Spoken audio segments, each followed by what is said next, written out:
Devastating 7.8 magnitude earthquake that shook Nepal on April 25th, with aftershocks continuing in the days that followed. More than 3,800 are reported dead as of April 27th, and that number is expected to climb in the coming days as searches continue.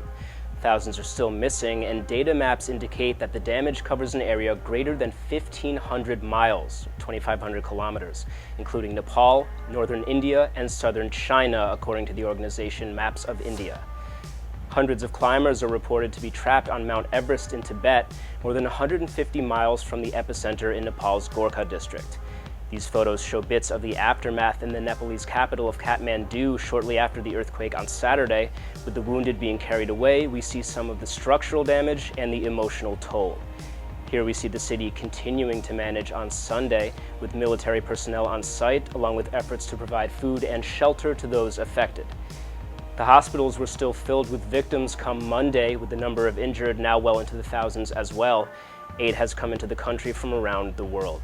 In Chutapati, just northeast of Kathmandu, this contributor's photos show an aerial view of a campsite set up for survivors. And at Pashupatinath Temple nearby, mass cremations were held on Monday for some of the deceased. In the U.S., protesters took to the streets of Baltimore, Maryland on April 25th, crying out for justice in the case of the death of Freddie Gray. It was the largest march yet to be held in Gray's honor.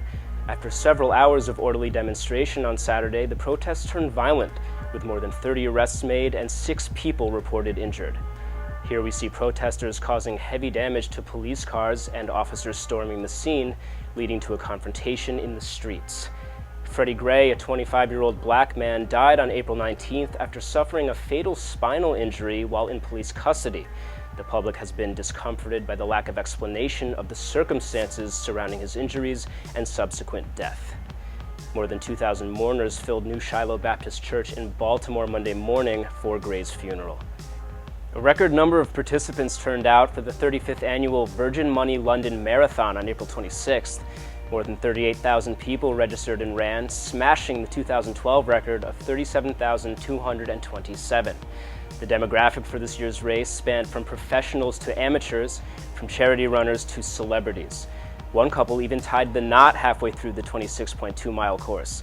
Three-time winner and current world record holder Paula Radcliffe ran her final marathon race this year. The winner of the elite division for men was Joshua George at 1 hour and 31 minutes, with Tatiana McFadden finishing out the women's race in 1 hour and 41 minutes. Fun runners dressed up as the Mona Lisa, Wilma Flintstone, Dracula, an emu, and a dinosaur, to name a few. Many were running for charity, contributing to more than £700 million raised since the race began in 1981.